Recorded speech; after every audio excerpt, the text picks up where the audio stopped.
So please allow me to continue in English, but if I speak too fast or if you don't understand me, please put up your hands. I'll be happy to answer. I'm sad to say, actually, my story is not as... I think I was not as blessed or fortunate as my co-panelist to be one of those people who actually search for answers in their life. In fact, I think I was the opposite. And my fear is that there are too many people like me outside in this world who feel that they're very complete the way they are. Life is good, there's nothing really wrong, why should I search? I mean, all these questions about God, no God, is there a purpose to life, there is no purpose to life, is there life after death? I won't really know, so why should I even ask? And if I ask, the people who tell me are human beings just like me, so why would they know any better than me? I was a little bit like that. Maybe let me start by saying how my life began.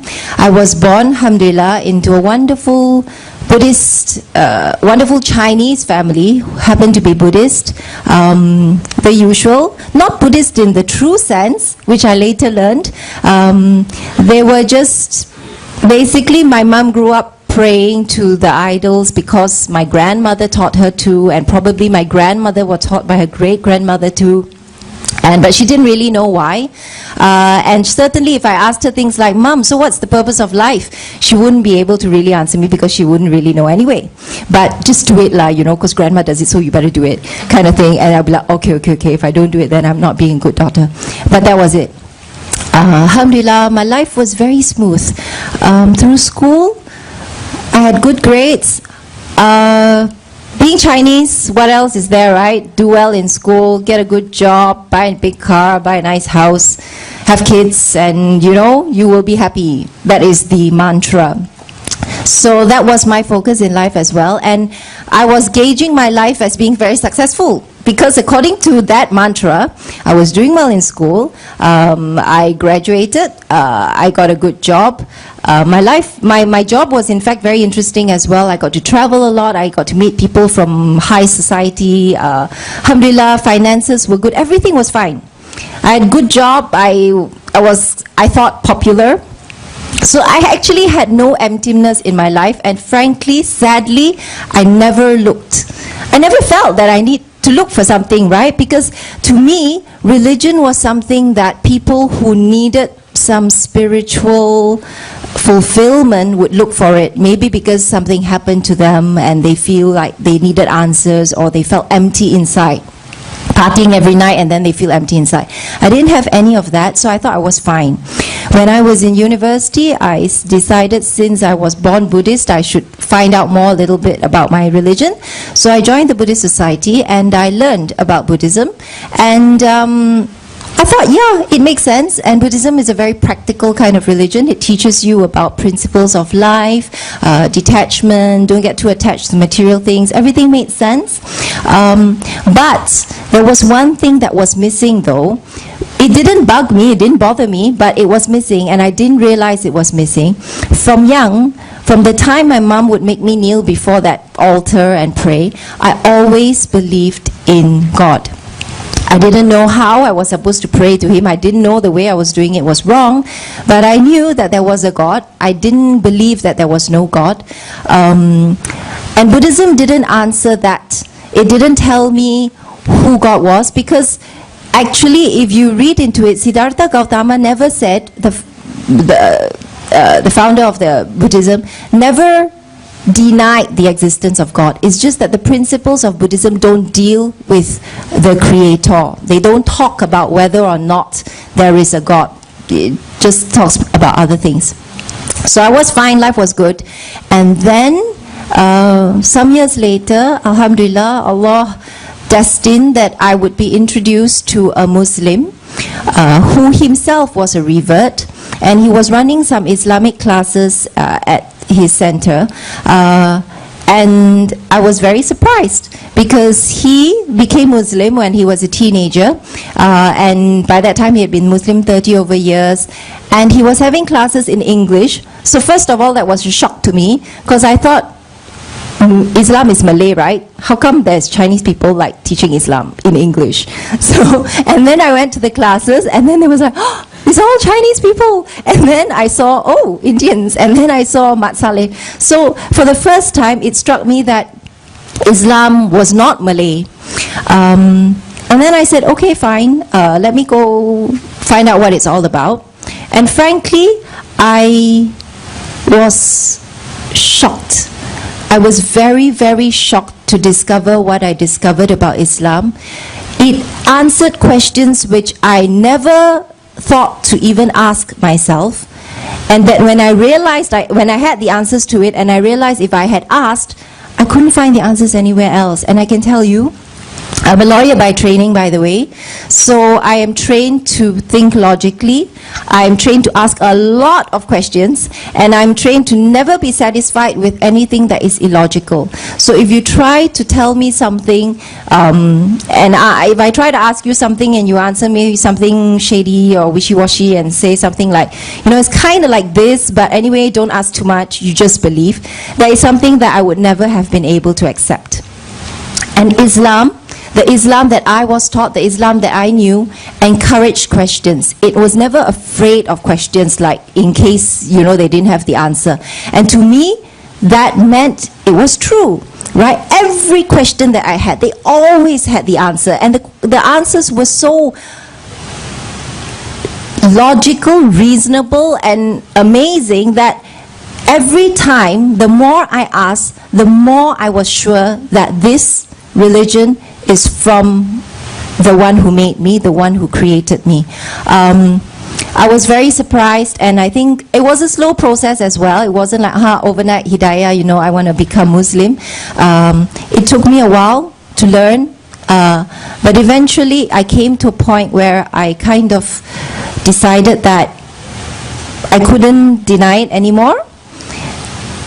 I felt like I didn't have a choice. It's not whether I want to be, it was like, this is the truth. Either you accept the truth or you ignore it, but it doesn't stop becoming the truth just because you ignore it. And that's when I decided that I wanted to take my Shahada. That was about 6 years plus ago. And I would say that my journey in Islam since I took the Shahada has been even more colorful, more meaningful. Islam is like this. I don't know how to explain it, especially to the non-Muslims in the audience. I think what I would say is that, and it ties a lot to the question or the topic at hand, why am I living in this world? It is, you can live very well never asking this question. And there are many people in this world who are, I wouldn't say blessed, it can actually be a curse actually. They're blessed with so much, they never have to ask this question. But I think in the last few days we've had a very big reminder, and that reminder is really the one that makes us realize we should ask this question, and that is death. We have to know why we're living in this world, because we will not continue living in this world forever. That is a fact. If we could say that we will live forever and never die, then you may not need to ask this question, because you know whether or not you know why you're living. The fact is you'll forever be living, right? But if you know that it's not going to be forever, and that is death. And MH370, if anything, tells us that death can strike us at any time, anywhere, any nationality, any age. Yesterday, my niece, she was crying her heart out because if you read about it, there was a bus from Catholic High School in PJ that was driving towards, they went to Hulu Langat for some leadership camp, and it crashed. And the 17-year-old boy who died in that crash was her friend. You die at 17, Chinese boy, Catholic high school. You know, it doesn't mean everyone gets to live until they're 70. It doesn't mean that everyone will have the chance to get a good job, buy a house, buy a car, and get married. You could die tomorrow. And then that makes you ask, so if I'm going to die, then is there something that I'm meant to do while I'm still living? And the next question is, Why should I know if there is something that I'm meant to do while I'm still living? If there is no difference, whether you know or you do not know, it's something out there anyway. When I'll die, I'll find out, and it wouldn't matter anyway for me to know now. Then you wouldn't have to search, and you wouldn't have to find the answers. But, and as Islam tells us, as Allah has told us, and the believers here will tell you, we know the one who has made us has told us, in fact, the one who has made us has warned us that this life is only for a short while. For some people, it's shorter than others. Some can die as a teenager, some die when they're older. But the point is, everybody eventually will die. And then the one who has created us has told us, after you die, there will be another life. And that life is the hereafter. And in that afterlife, in the akhirah, you will either be sent to heaven, paradise, which is eternal. Eternal as in your life on earth is like a drop of sand in a vast desert compared to the life of the eternal. So logically, if you and I know, right, that we're living in this house, looks quite nice, kind of nice now, and I'm telling you that it's going to crumble one day, but you got a chance to escape, and you can drive now to this beautiful island where you can live forever and ever and have like 1,000 servants to serve you, and life will be perfect. You will never be angry, you will never be sad, everything is perfect. You would want to do that, wouldn't you? And that is a question I never asked. Before, I thought, okay, I have a really nice house, so why should I even think about driving to this island, which I don't know whether this island exists? And then how do I know that the direction that I'm driving is correct anyway? So I was happy to just stay in the house. But I was blind, because I didn't realize that one by one, all my neighbors, the houses were collapsing around me. I mean, it was very obvious, okay, that everyone will eventually die. So when it hit me, and when I learned about Islam, and I found all these answers to questions which I never even thought to ask because I was very blind, frankly, I saw the beauty of it, and obviously I wanted to get in the car and drive to paradise, you know. And there is a warning. Islam, Allah comes to us with glad tidings as well as a warning, that if you don't believe in His message, then it will be hellfire for you forever and ever, and just as a drop of sand in this life versus the rest of your life in hellfire. And it's very scary. To the one who really believes, it's very scary. For the one who may or may not believe, I'm telling you now, you know what? Your house is going to crumble anyway. Whether you like it or not, your house is going to crumble. Because find me a single person in this world who has escaped death beyond 150 years old, 160 years old. That doesn't exist, right? So if you know your house is going to crumble, don't you think, for your own sake, we ought to look for some map that might bring us to that beautiful island forever, you know? If we find it, alhamdulillah, look back and say, oh, thank God I got to the island before my house crumbled. If I'm wrong, if everybody in this audience, if all the Muslims in this world is wrong, and you know, there is no island and whatever, there is no loss. You know, obviously Muslims will never say that there isn't. We know for a fact that there is. But do yourselves a favor, if you haven't asked that question, please ask that question. Please take the trouble to find that map and look for that island. And I can tell you, Islam is somewhere, if you searched with sincerity, with an open heart, inshallah, Allah will open. If you come walking to Him, He will come running towards you.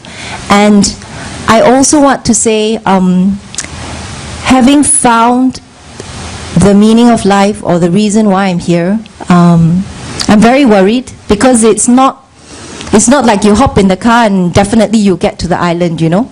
There are a lot of roadblocks around the way. There are a lot of temptations. You can make a wrong turn. You might end up back in the house, or worse still, drive yourself to hellfire. And therefore my message to myself first and to the Muslims in this audience is the message that Allah sends us in Surah Al-Asr. He tells us that time is running out. Yeah, he swears by time, because time is the one thing that definitely is going to disappear. And time is running out. And he says that, Inna insana lafi khusr. We, mankind, are in a loss. And it's not just small loss, it's big, huge, major, irreversible loss. Except for those who believe. And the problem is, a lot of us think the surah ends at those who believe, which is not true. Yeah? إِلَى الَّذِينَ آمَنُوا. He doesn't say إِلَى الَّذِينَ آمَنُوا. Full stop.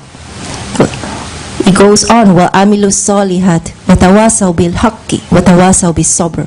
Which means, all of us here is not guaranteed. We're in the car, we're definitely going to make it to the island. Allah tells us, you want to get to the island, you got to do 4 things. You got to put the petrol, you got to start the engine, you got to, And these are the 4 things. Believing is one thing, la ilaha illallah.